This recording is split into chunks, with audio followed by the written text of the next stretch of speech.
Bismillahirrahmanirrahim. Assalamu alaykum, hörmətli televizor görüşlər. Bu haftalik İstiqlal xəbərləri proqramımızı görüşünlərini qızğın qarşı alırıq. Mən Abdullah Yalqın. Hörmətli televizor görüşlər, aldı bilan biz diqqətinizə bu hafta huzuruna sunmaqçı bolğan xəbərlərimizin əsas məzmununu tanışdırırıq. Diqqətinizdə Barın inqilabının 26 illik münasibət bilan dünyanın hər qaysı yerlərində xatırlanmaqda bu fəaliyyət. Şundaqla bugünmü Şərq Türkistan Maarif və Həmkarlıq Cəmiyyəti bugün keçdə bu haqda fəaliyyət edib baxmaqçı. Şundaqla diqqətinizdə Amerikadakı ən çox İslam mədəniyyət mərkəzinin eçilğanlığı haqqında xəbərimiz oldu. Türkiye Cumhuriyeti Reisi Recep Tayyip Erdoğan ve ayağı bilen birge bu camini, bu merkezini açkan buldu hizmetke. Şundaqla Xitay Şərq Türkistan'da 2015 yılı her xil vaqalarda ölgen saqçılarının bir kısmını bu tırnaqçıda bir kısmını e'lon qildi. Çünkü Xitay e'lon qilgan saqchilarning az sondagi kishilarni e'lon qildi. Bu haqda xabarimiz bo'ldi. Shundaqla Xitay rahbarligining maxfiy boyligi e'lon qilinganligi haqidagi oshkorlanib qolganligi haqidagi xabarimiz. Amanlarning ma'lumoti bo'lgandek Panama hujjatlari dunyodagi nurg'un siyosiy yo'llarninki va mashhur kishilarninki abdi basharasini ichib o'tgandek bu hujjatlarda eng az yani 8 nafar Xitoy Kompartiyasining sobiq yoki hozir xizmat o'tayotgan rahbarlarninki oila tavobatlarga chetilgan hujjatlarninki oshkorlanganligi haqidagi xabarimiz. Bu va bundan boshqa xabarlarimiz diqqatingizda bo'ldi. Diqqatinglar ekranimizda bo'lsin.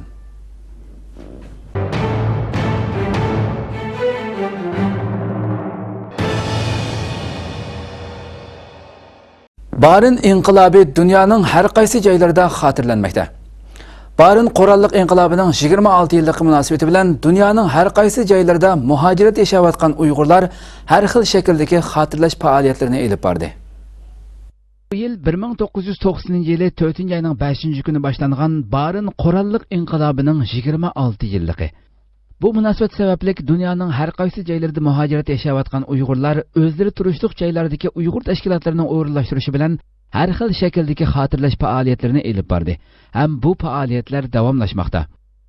Egilishimizcha Barın inqilobining 26 yilligi Yevropa davlatlari va Turkiyadan tortib O'rta Osiyo davlatlari hatto Yaponiyaga qadar har xil usullarda xotirlanmoqda. Barın inqilobi 1990-yili 5-aprel Aqtun oyisining Barın yezisida Uyg'ur dehqonlarining Xitoy kommunist hokimiyatiga qarshi elib borgan bir qadimliq qurolliq jihodiy harakati bo'lib, chet ellardagi Uyg'urlar har yili bu voqeaning xotira kunini turli shakllarda xotirlab kelmoqda.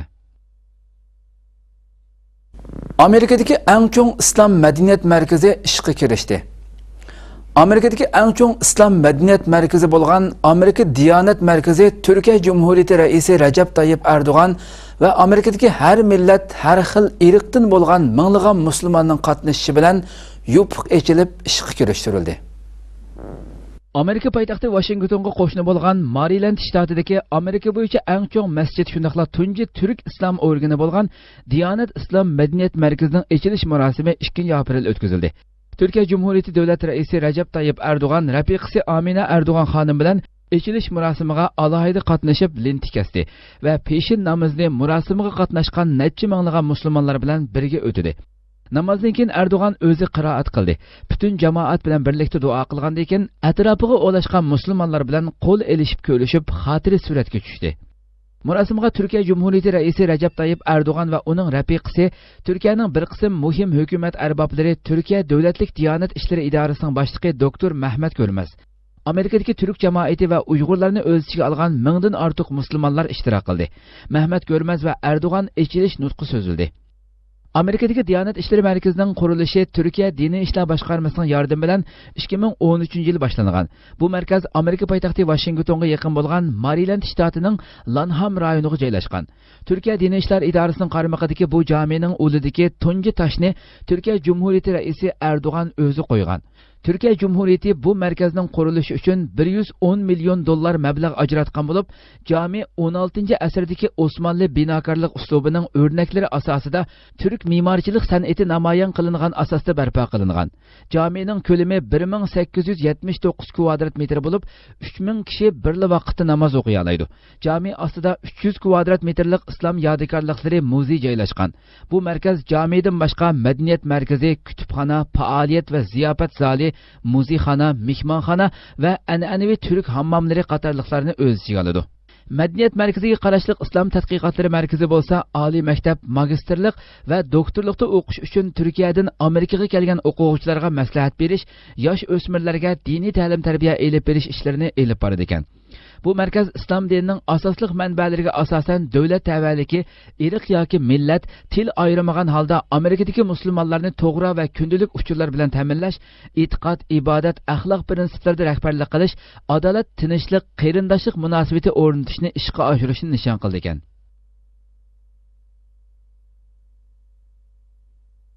Uyg'urlarmi Amerika islom markazining echilishiga qatnashdi. Amerikadagi Turkiya diniy ishlar idorasi mablag' selib qurgan Diyonat islom madaniyat markazining echilish murosimida Washington va uning atrofida yashayotgan Uyg'urlarmi qatnashdi. Turkiya Jumhuriyati raisi Rajab Tayyip Erdo'g'an Uyg'ur o'smiriga o'z qo'li bilan diplom tarqatib berdi.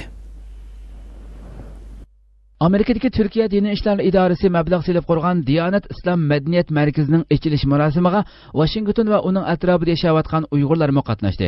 Turkiya Jumhuriyati raisi Rajab Tayyip Erdo'g'an Uyg'ur o'smiriga o'z qo'li bilan diplom tarqatib berdi. Egilishicha Amerika poytaxti Washington va Maryland Amerikadagi Uyg'urlar eng ko'p o'ltiraqlashgan rayonlar bo'lib, Amerika Uyg'ur jamiyati bu sababdan Washingtonda qurilgan. Diyonat jamiyatining echilish murosimiga xeyli ko'p sonda Uyg'urlar qatnashgan. Qatnashuvchilarning bildirishicha, garchi markazning yupiqi bugun echilgan bo'lsa-mu, bir qancha oydan buyon bu turk jamiyati bu rayondagi butun musulmonlar jumladan Uyg'ur musofirlarining oilasiga aylangan. Jamiyaning faoliyatlariga ularmi qizg'in qatnashib kelgan. Türkiye Cumhuriyeti Reisi Recep Tayyip Erdoğan 2 aprel tushdan burun Amerika Diyanet İslam Medeniyet Merkezi'deki caminin echilish murosimiga qatnashgandan keyin İslam merkezini ziyorat qilish jarayonida markazda Qur'on kursi qatnashayotgan o'quvchilarning sinfini ziyorat qilgan va ular bilan qisqacha suhbat o'tkazgan. Bu jarayonda Chimendoppa va Kanavoy ko'ynak bilan o'ltirgan Uyg'ur prezidenti Bug'ra Ataxon qatorliq o'smir bolalar bilan suhbatlashgan va ularga diplomlarini o'z qo'li bilan taqdim qilib, xotir rasmga tushgan. Bu fursatda murosim qatnashgan Uyg'urlar Turkiya Cumhuriyeti Raisi Recep Tayyip Erdo'g'an va uning rafiqasiga Uyg'ur xalqining alohida salomini yetkazganda, ular intayin mamnun bo'lgan va turk xalqi va o'zlari nomidan Uyg'urlarga chunqur salom yo'llagan. Fatihul G'ulamning sotlanishi Uyg'ur tashkilotlarini andishiga soldi. Uyg'ur kishilik huquq programmasi, Dünya Uyg'ur qurultiyi va boshqa kishilik huquq tashkilotlari Fatihul G'ulamning sotlanishidan andish qilayotganligini bildirdi va qo'yib berishni talab qildi. Uyg'ur kishilik huquq programmasi o'g'li 2009-yildagi 5-iyul qatliamida qo'lga ilingandan keyin izdiriki bo'lmagan Fatihul G'ulamning yaqinda sotlanganligiga qarata bayonot e'lon qilib, Xitoy doiralaridan uni shartsiz qo'yib berishni talab qildi. Washingtonga joylashgan Uyg'ur kishilik huquq programmasi 4 aprel e'lon qilgan bayonotda aytilishicha, Fatihul G'ulam qat'iy holda yo'qolib ketgan o'g'lining izdirikini qilgan. Bu sababli izchil Xitoy doiralarining besimiga uchirgan. Xitoy doiralari uni davlat maxfiyatligini oshkorlash bilan ayblab 7-sida yepiq sotlamoqchi bo'lgan. Mazkur tashkilotning aytishicha, Fatihul G'ulamni sotlash bu onaning o'g'lini izdishini to'xtatib qo'ydi ekan. Shuning bilan birga bu 2009-yildan keyin yo'qolib ketgan urug' tuqqanlarni izlayotgan Uyg'urlarni qo'rqitishning bir xil shakli ekan. Mazkur tashkilotning raisi Olim Seytov xalqaro jamiyatning Xitoy doiralarini Fatihul G'ulamni darhol shartsiz qo'yib berishga va uning g'oyib bo'lgan o'g'lining ahvoli haqida uchur berishga chaqirishi kerakligini aytgan. Dünya Uyg'ur qurultiyi 7 aprel o'zining organ to'rida inglizcha bayonot e'lon qilib, Fatihul G'ulamning taqdiridan andish qilayotganligini bildirdi. Bosh shtabi Amerikadagi murojaat to'rbeti o'zgarishda g'oyib o'g'ilni izlab turmaga kirib qolgan Fatihul G'ulamni qo'yib berish murojaatnomasi e'lon qilinib, Yevropa parlamenti mazkur masalaga ko'ngil bilishga chaqirildi. Sharq Turkistonda o'lgan Xitoy saqchilarining tizimligi e'lon qilindi. 2015-yili Sharq Turkistonda o'lgan Xitoy saqchilarining tizimligi e'lon qilindi. Ularning orasida yurak kasali qo'zg'alib o'lganlarning borligi, shundaqdimi hammasining qahramon atilishi kuzatuvchilarning diqqatini tortdi. Xitoyning saqchi to'rida e'lon qilingan tizimlikda 2015-yili Sharq Turkistonda elib berilgan harakatlarda zulm va bostirishlarga tiz bukmagan Uyg'ur fidoilar tomonidan o'ldirilgan Xitoy saqchilari va g'olchilari bo'lib 33 kishining ismi berilgan. 2015-yildagi 18-sentabr Boy Ko'mirkon voqeasidan keyin fidoilarni izlash jarayonida o'ldirilgan Aqsu viloyatlik saqchi idorasining muavin boshlig'i Mehmet To'xtiniyoz tizimlikka kirgizilgan bo'lsa-mu, Ammo boy fidoilar tarafidan jahannamga yo'lga silingan qurolliq muntizim askarlarning tizimligi berilmagan. İlgiri oshkorlangan ba'zi uchurlarda boy fidoilarni qo'g'lab tutishda Xitoy tajovuzchilarining 10 dan ortiq qurolliq askari o'lganligi ma'lum bo'lgan edi. Yangi uchurlardan oshkorlanishicha, bu soqchilarning orasida 17 nafari yurak kesili bilan o'lib ketgan bo'lib, so'roq jarayonida yurak kesili qo'zg'alib o'lib ketganlarmi bor ekan. Kuzatuvchilar bularning orasidagi Uyg'ur soqchilar Xitoyning haddidan oshgan besimi va Uyg'urlar uchrayotgan qiyin qistoqlarga chidamay o'lib ketgan bo'lishi mumkin deb qaradi. Yana bir tarafdan Xitoyning ilgariki koni qahramonlari o'lgilari qimmatini yo'qotgan bo'lg'achqa, Xitoy jamiyatida kishilarni ruhiy jihatdan olg'a yetaklaydigan, ilhomlantiradigan qahramonlarga ehtiyoji tug'ilgan. Xitoyning Millatlar Ittifoqligi taraqqiyot yili shuari yangilik emas. Xitoy doiralarining qaytadan Millatlar Ittifoqligi safsatisini davron selishi Sharqi Turkistonda millatlar munosabatining zo'r krizisga petib qolganligi va Xitoy tajovuzchilarining bu safsatlar orqali jinoyatlarini yoshirmoqchi bo'layotganligining ro'shan isboti. Sharqi Turkistondagi Xitoy doiralari 28 mart atalmish Millatlar Ittifoqligi taraqqiyot yili safarbarlik yig'ini ochgan. Xitoy taratqullari bas-basda bu yig'inning dag'dug'isini qilishdi. Shu kungi Xinjiang xabarlari programmasi odatdagidan uzartilgan bo'lib, yarim soat maxsus mushi yig'in to'g'risida xabar berildi. Halbuki Xitoy da'vo qilib bozorga selayotgan atalmish Millatlar Ittifoqligi tashviqoti Sharqi Turkistonda Xitoy kommunistlarining ishg'oliga tushib qolgan 60 necha yildan buyon izchil davomlashib keldi. Sharqi Turkistonda Xitoyning zulmi eshib, bevosita qurolli qirg'in qilish darajasiga berib yetgan ahvolda Uyg'ur musulmonlarimi Xitoy kommunistlarining qora yuzini to'nib yetdi. Fidoilarning jinni olqiniga elib qo'yib, Xitoy ishg'olchi kuchlariga zarb berish harakati uzilmay davomlashayotgan bir sharoitda Xitoy ishg'olchilarining qaytadan Millatlar Ittifoqligi safsatisini davron selishi Sharqi Turkistonda millatlar munosabatining zo'r krizisga petib qolganligi, ishtonga chiqargan ko'ngilga tayin degandek Xitoy tajovuzchilarining bu safsatlar orqali jinoyatlarini yoshirmoqchi bo'layotganligining ro'shan isboti. Sharqi Turkistondagi Xitoy partikomining sekretari Jang Chunshan yig'inda qilgan so'zda Millatlar Ittifoqligini zo'r kuch bilan ilgari surish Xinjiangning ijtimoiy muqimligi va abadiy aminligini qo'g'dashning ehtiyoji. Hozir buningda dastlabki sharoit hozirlandi degan. U yana Xitoycha millatlar siyosatida ching turishni ta'kidlagan. Yarim asrdan ortiq vaqtda texchi biror unum yoritilmagan, aksicha milliy o'chmanlikni barg'ansiri kuchaytirayotgan bu millatlar siyosati Xitoy ishg'olchilarining naqadar tadbirsiz bir holga tushib qolganligini ko'rsatib beradi. Rabia Qadir xonim Al-Munir fondining mukofotini topshirib oldi. Markaziy Nyu-Yorkda bo'lgan Al-Munir vaqfining qurg'uvchisi va rahbari Mufti Munir Ahmad Axun Dunyo Uyg'ur qurultiyi raisi Rabia Qadir xonimga mazkur jamiyat ta'sis qilgan umrlik natija mukofotini o'z qo'li bilan topshirib berdi. 31 mart kuni Xitoy raisi Xi Jinpingning Washington ziyoratiga qarshi birlashma namoyish qilib ishxonasiga qaytgan Dunyo Uyg'ur qurultiyi rahbari Rabia Qadir xonim kutilmagan bir mukofotni topshirib oldi.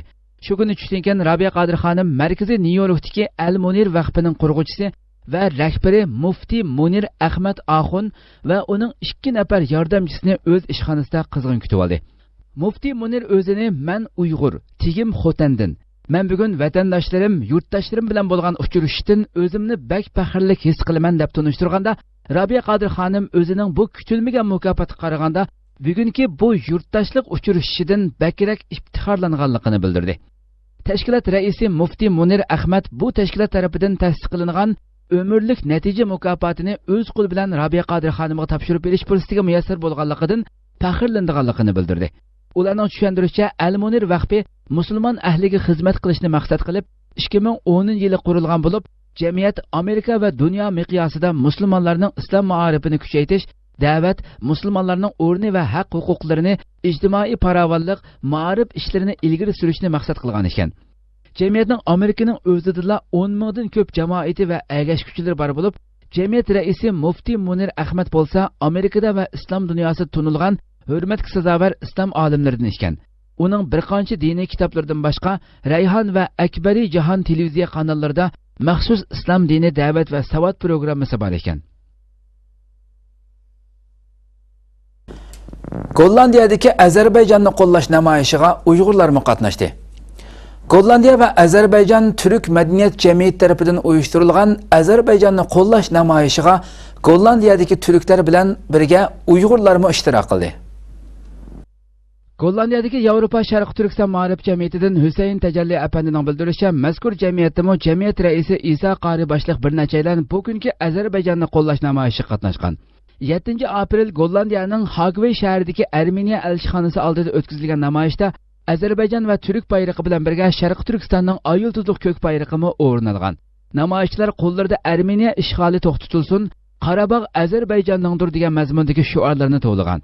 Azerbaycan ve Türkiye devlet marşları o'qilgandan keyin so'z qilgan Gollandiya Azerbaycan Türk Medeniyet Cemiyetining boshlig'i İlhan Aşkın, Armeniya ishg'oli ostidagi Azerbaycan tuproqlarining tezroq ozod bo'lishini umid qilganligini bildirgan.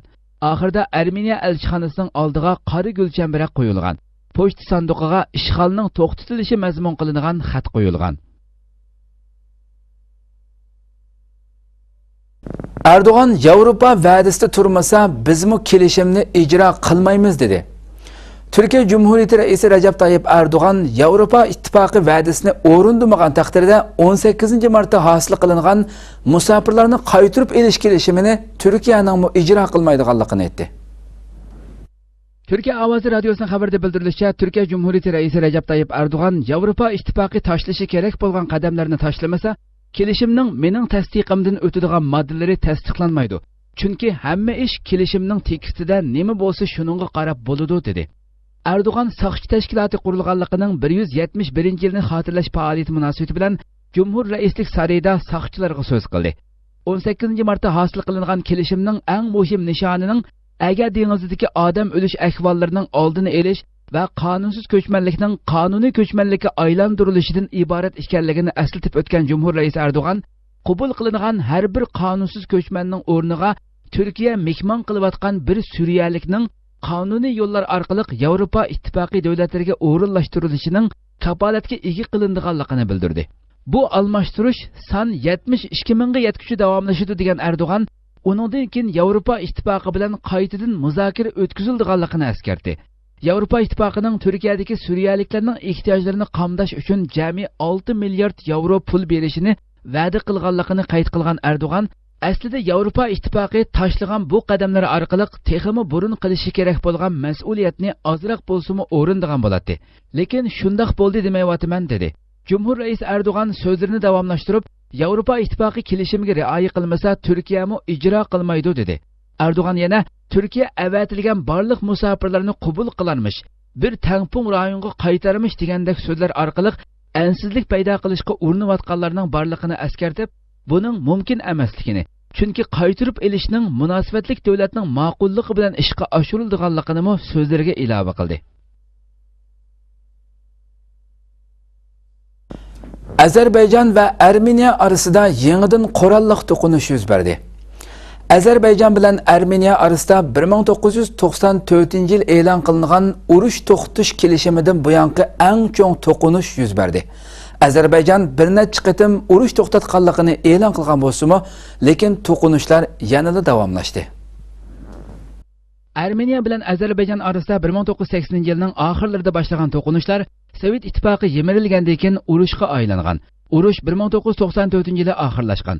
Lekin bu rayonning o'rni haqida biror kelishim hosil bo'lmagan. Qonuniy jihatdan Azerbayjonning bir parchasi bo'lgan Tog'liq Qarabog' rayoni 1994-yildan buyon xalqaro qonunlarga xilof holda rayondagi Armaniyalarning va Armeniya armiyasining ishg'oli ostida turmoqda.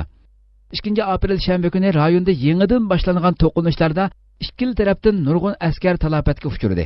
Dushanba kuni Azerbayjon ikki taraflik urush to'xtatish e'lon qilgandan keyin Armeniyaning yanada Azerbayjon askarlari va puhralariga hujum qilganligini bildirdi. Bu jarayonda ikki taraf bir-biriga tahdid signallari berishga boshladi. 2 kun davom qilgan qurolliq to'qinishdan keyin dushanba kuni kech Azerbayjon raisi İlham Aliyev xavfsizlik kengashi yig'ini chaqirgan. U dushmanga keraklik bo'lgan qarishlikning berildiganligini bildirgan. Azerbayjon mudofaa ministri Hasanov agar Armeniya qurolliq kuchlari puhralar o'ltiraqlashgan rayonlarga hujum qilishni davomlashtirsa, Azerbayjon qurolliq kuchlariga Qarabog'ning poytaxti Xankandi va ishg'ol ostidagi boshqa nuqtalarga yo'qotish xarakterlik hujum buyrug'i tushirishga tayyor turish kerakligini ta'kidladi. Azerbaycan Mudofaa Ministerligidan berilgan bayonotda Armeniya va Azerbaycan orasidagi to'qinishda Armeniyaning 70 askari va 5 tankidan ayrilib qolganligini bildirdi. Bayonotda yana 2 kundan buyongi to'qinishda 16 Azerbaycan askarining hayotidan ayrilganligi bildirildi. Armeniya bo'lsa to'qinishlarning umumyuzlik urushga aylanishi va Tog'li Qorabog'ning mustaqilligini e'tirof qilishi mumkin ekanligini bildirdi. Türkiye Cumhuriyeti Recep Tayyip Erdoğan ve Baş Ministeri Ahmet Davutoğlu Azerbaycan Prezidenti İlham Aliyev'ga ta'ziya telegramması yolladı. Erdoğan Türkiye devleti ve Türk milletinin ahirgacha Azerbaycan bilan birga ekanligini, Qarabağning hamon bir kuni Azerbayjonga qaytib keldiganligini bildirdi. Amerika va Rossiya tashqi ishlar ministrlari davom qilayotgan bu qurolli to'qinish haqida telefonda ko'rishdi. Ikki ministr Tog'li Qorabog' rayonidagi to'qinishning tezdan oxirlashi kerakligini, Armeniya va Azerbayjonning Yevropa Xavfsizlik va Hamkorlik Tashkilotining yordamida tekrar suhbat boshlashini bildirishgan. 5 aprel ikki taraf urush to'xtatish kelishimi tuzgan edi. Lekin 7 aprel Azerbayjon Armeniyaning kelishimni buzganligini e'lon qildi.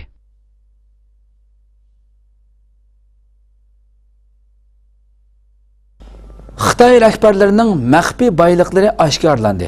Xitoy xabarlarni qamal qildi. Panama hujjatlari dunyodagi yuzlagan siyosiyonlar va mashhur kishilarning qanday qilib boj o'g'irlab boylik to'plaganligini aytib berdi.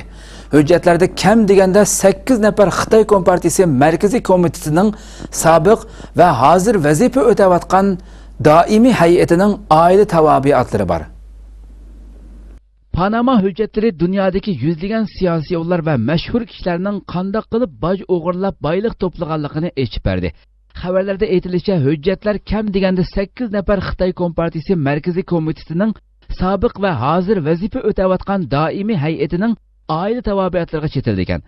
Ularning orasida Xitoyning hozirgi davlat raisi Shi Jinpingning yeznisi va sobiq Xitoy bosh ministri Li Pengning qizi bor ekan. 11.500.000 parcha hujjat 214.000 chet el korxonasining 40 yillik xotirasiga chetishlik bo'lib, bu hujjatlar Panamaga joylashgan Mossack Fonseca degan bir advokatlik mulozimati shirkati tomonidan e'lon qilingan. Mazkur shirkatning to'rbeti inglizcha, ispancha va xitoycha 3 xil tilda mulozimat qilgan bo'lib, Xitoyning bir qism shaharlarida ishxonalar ta'sis qilingan.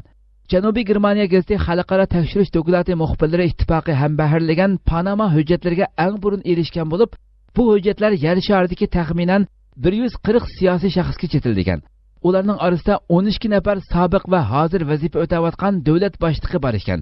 Dokladda Xitoyning sobiq va hozirgi davlat rahbarlaridan bir qismlarining urug' tuqqanlari yoki do'stlarining chet ellarda ega bo'lgan maxfiy boyliklari ko'rsatib berilgan. Ularning orasida Xitoy raisi Shi Jinpingning yeznisi Deng Xiaogui, sobiq bosh ministr Li Pengning qizi Li Shaolin, Xitoy siyosiy kengashining sobiq raisi Jia Qinglinning nevarasi Li Zidan, Chongqing shahrining sobiq sekretari Bo Xilayning ayoli Gu Keylayning Fransiyalik sheriki qatorliqlar bor ekan. Eginlicha Xitoy rahbarlarining chet ellarda yoshirin mol-mulki borligining o'ttirg'i chiqishi tunji qatimliq ish emas ekan. Butkul yer sharini zilzilaga solgan tarixdan buyon bu haqdagi eng cho'ng maxfiyatlikning oshkorlanishi deb qaralgan Panama hujjatlaridagi Xitoyga chetishlik mazmunlar kuchli diqqat tortayotgan vaqtda Xitoy doiralarining buningga tutgan pozitsiyasi texmi g'ulg'uli qo'zg'adi. 5 aprel tushdan keyingi muxbirlarni kutib olishganda chet el muxbiri Panama hujjatlari to'g'riliq so'raganda Xitoy tashqi ishlar ministrligining bayonotchisi Xongley buningga ifoda bildirishdan o'zini elib qochgan. Xalqaro axborotning qiziq temasi bo'lgan Panama hujjatlari Xitoyda xabar qilinmagan. Rossiya prezidenti Putin va Islandiya bosh ministri haqida berilgan xabarlarmi to'r bekatlaridan o'chirib o'tilgan. Xitoyning eng cho'ng izlash motori bo'lgan Baidu to'riga Panama hujjatlari deb kirgizganda ekranda faqat izlangan mazmun qonun va siyosatlarga uyg'un kelmaydi degan so'z chiqadi.